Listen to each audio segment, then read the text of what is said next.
Okay, welcome back. This video is going to be about the rudder and installing the rudder control horn. That's it, along with this black back plate and two screws. And the way to do that is very similar to what we did with the elevator. First off, we'll take the push rod that I already had the clevis on. This is the one I didn't use for the elevator because it wouldn't work. So I'm going to slide it in here, and it's bumping the elevator push rod arm, so I'm just going to lift that up so I can push it back all the way. And then I'm going to put it on the third hole. Let's see, 1, 2, 3, 4, 5. This one's got 5 holes. I guess that one had 5 holes too, didn't it? No, that one had 4 holes. That's interesting. Why does this one have 5 holes? I didn't know there would be a difference in these.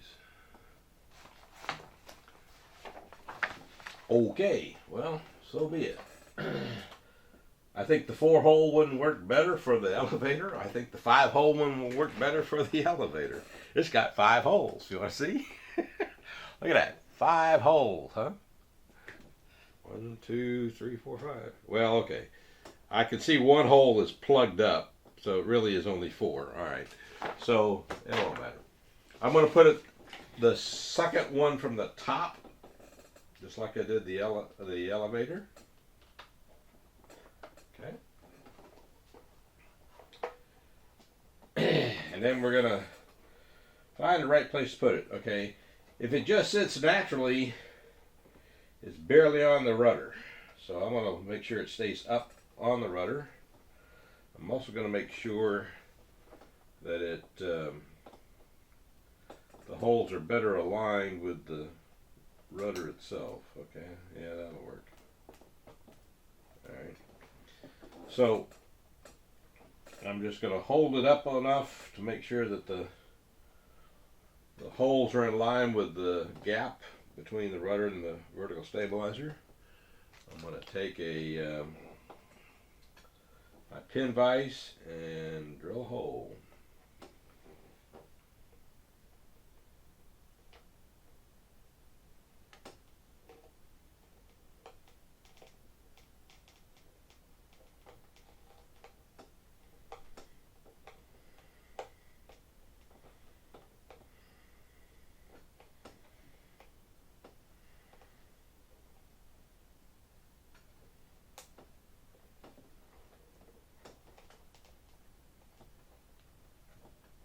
Okay, now it's hard to go through this, and the reason why is, there we go, it's finally through. The reason why it's hard to go through is we're drilling right through where a CA hinge is. So that's just the way it is. So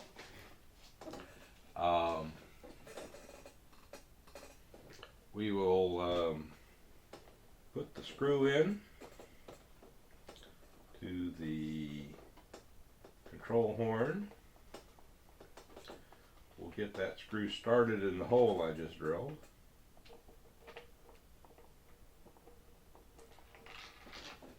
And this might be easier with, let's see. Okay. Yeah, I think I'll use the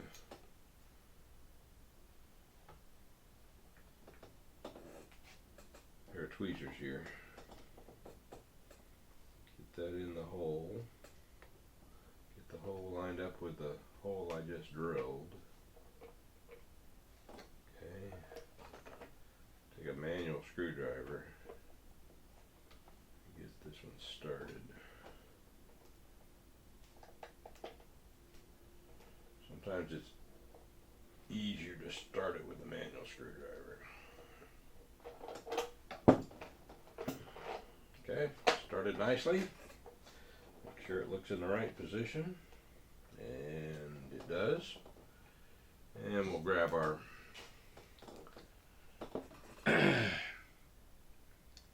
favorite electric screwdriver here and see if we can hold this tight with one hand and screw it in with the other.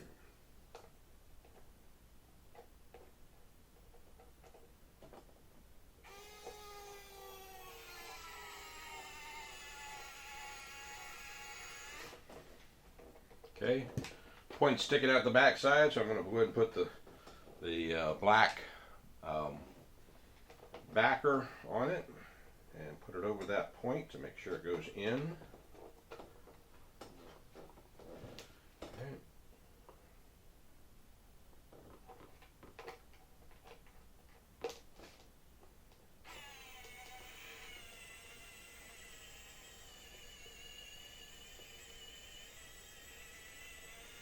I'm not getting that tight.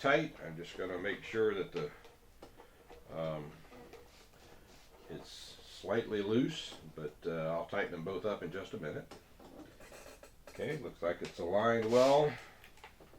Looks like the two plates are aligned well, so I'll grab my pin vise with a 1mm bit in it. Let's see how hard this bottom one is to drill through. Okay. So it looked like on the bottom hole I missed the CA hinge. On the top hole I hit the CA hinge. See if I can easily start this one.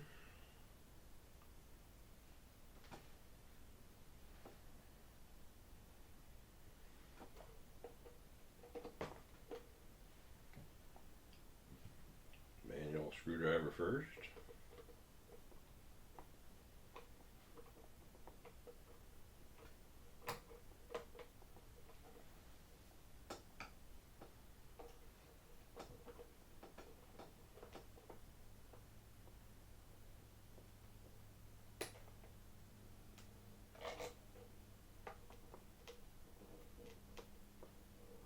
Okay, looks like it's well started.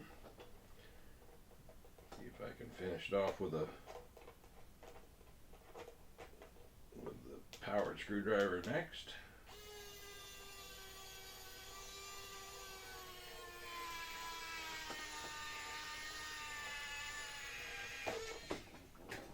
Almost got my finger. Guess I had to move my finger.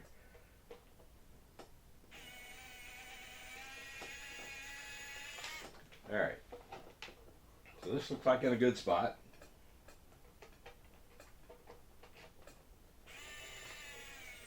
I'll tighten it down.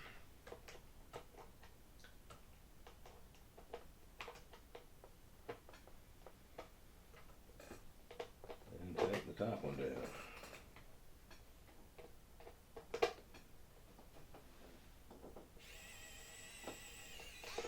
Okay. Now you got two sharp points again, and you can probably see those, and you can probably also see that I already cut the other ones off, and I'm going to do that again. I'll show you the tool I use. It's a real handy Dremel tool. Looks like this. It's called the Dremel Stylus, and very portable, no wire on it. You put anything on it. This is a abrasive cutoff wheel. It makes a lot of noise, so I'm not going to show it to you on camera. But this is in. Looks like it's in a good spot. And so this video is done, and in the next video we'll put the rudder servo in and get it all hooked up. Thank you for watching, and stay tuned for the next video.